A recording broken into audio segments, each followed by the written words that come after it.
बेटा भी दे चलने का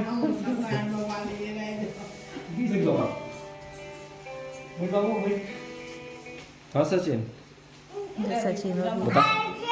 किनारे 88 ऋषिगण जी एकत्रित हुए और एकत्रित होकर के सबसे मिलित होकर के सबसे कहने लगे कि हे ब्राह्मणों, आज हम लोग यहाँ पर जमुना जी किनारे में उपस्थित हुए हैं। हम लोगों को भगवान की कथा को सुनना चाहिए, इसलिए इनका उनके लिए उद्धार करना चाहिए।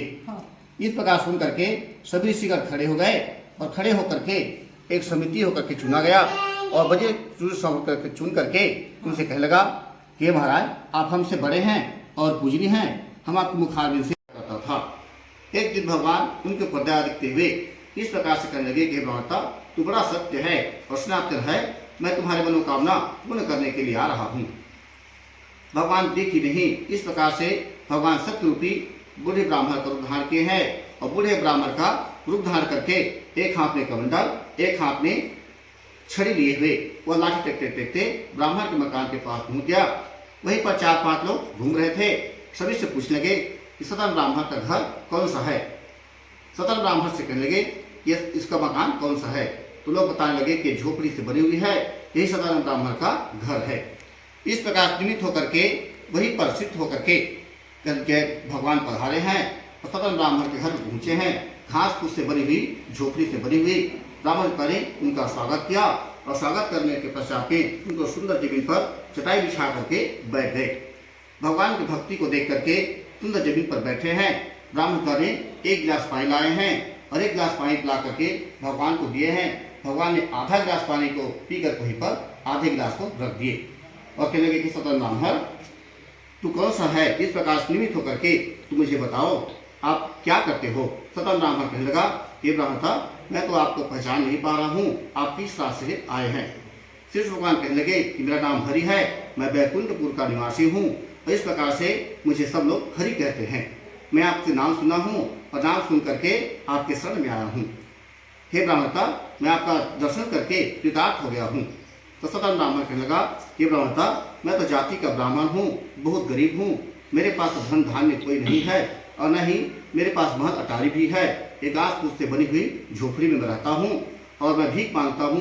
भीख से जो मुझे मिलता है, अन्न दाल चावल, मैं उन्हें अपने घर पर आकर पालन पोषण करता हूँ। उनकी बातों को सुन करके कृष्ण भगवान कहने लगे कि हे ब्राह्मणता, तू बहुत भाग्यशाली है, मैं तुम्हारी मनोकामना पूर्ण करने के लिए तो ही तुम्हारे पास में आया हूँ। तब सतान से ब्राह्मण कहने लगा, हे सतन ब्राह्मण, तुम श्री भगवान का, विष्णु भगवान की, सत्यनारायण भगवान की पूजा अर्चना करो, इसके करने से तुम्हारी मनोकामना पूर्ण हो जाएगा। सतन ब्राह्मण कहने लगा कि ब्राह्मणता, मैं तो कुछ उसका विधि का विधान नहीं जानता, कृपा करके मुझे आप बतलाने की कृपा करें।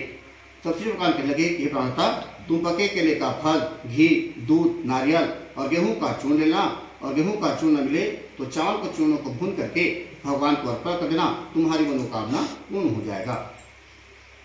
भगवान श्री भगवान कहने लगे कि ब्राह्मणता, मैं अब जा रहा हूँ, आप मुझे आज्ञा दीजिए। थोड़ी दूर पहुँचे हैं और थोड़ी दूर पहुँच करके जैसे दरवाजे से निकले हैं और थोड़ी दूर जा करके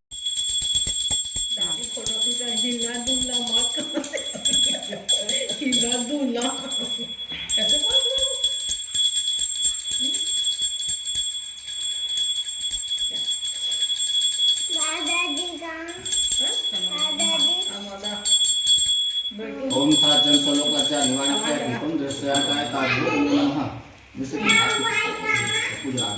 मेरा मोबाइल कहाँ? हाँ। ओम मंदात्मा सताय ताजो नमो नमः। कहाँ बेटा दिया भाई के उमा से लाने दे दो आरती वाला झंडा गरम छुपा रहता। भाभी ना दुल्हन सन दिखात पहली आईरिस तेज ने ना। हाँ। सत्य भगवान की जय। श्री जी महाराज कहने लगे कि ब्राह्मणों, इतनी कथा सुन करके नारद मुनि का मन गदगद हो गया। प्रभु के आगे हाथ जोड़ करके विनम्र भाव से प्रार्थना करते हैं कि प्रभु, इस संसार में सतन ब्राह्मण ने किया। इसे सुनकर उनके पास धन की कोई कमी नहीं थी, केवल राजपाट और एक संतान की कमी थी। इस तरह से कोई बड़ा विशाल मंदिर बनाया और मंदिर बना करके राजा रानी उसमें पूजन कर रहे थे। पूजन करते करते कुछ दिन बीतने के पश्चात में एक सुंदर पुत्र रत्न की प्राप्ति हुई। इस तरह से खुशियों से भर गया और खुशियों से भरते ही उल्का मुख नाम के राजा ने सबको वितरण करने लगा। गरीबों को धन देना और ब्राह्मणों को दान देते रहे। इस तरह से निमित्त होकर के वह ब्राह्मण के द्वारा दान कर रहे थे। एक दिन भगवान निमित्त होकर के पूजा अर्चना करने के लिए अपने मंदिर में पहुंचे हैं। एक तो कपूर भी रहा नीचे में बोले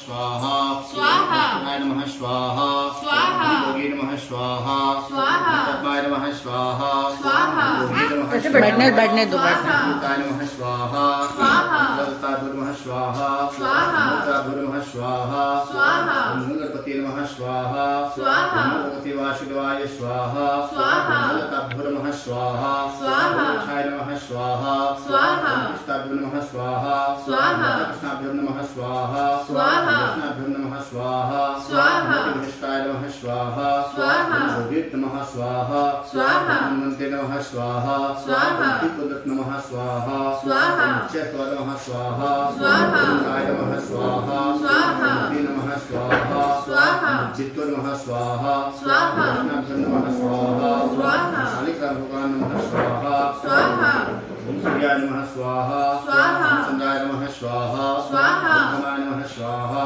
स्वाहा बुधाय नमः स्वाहा स्वाहा ते नमः स्वाहा स्वाहा ओम शुक्राय नमः स्वाहा स्वाहा श्रीताभ्यो नमः स्वाहा स्वाहा हरिताभ्यो नमः स्वाहा स्वाहा केताभ्यो नमः स्वाहा स्वाहा नमो भगवती वासुदेवाय स्वाहा स्वाहा दीपहरिताय नमः स्वाहा स्वाहा नित्यहविरस्ताभ्यो नमः स्वाहा नमः स्वाहा भूर्भुवः स्वः तत्सवितुर्वरेण्यं भर्गो देवस्य धीमहि धियो यो न प्रचोदयात् स्वाहा ओम भूर्भुवः स्वः तत्सवितुर्वरेण्यं भर्गो देवस्य धीमहि धियो यो न प्रचोदयात् स्वाहा विष्णुनाथाय नमः स्वाहा भूच्छाभ्यो नमः स्वाहा स्वाहा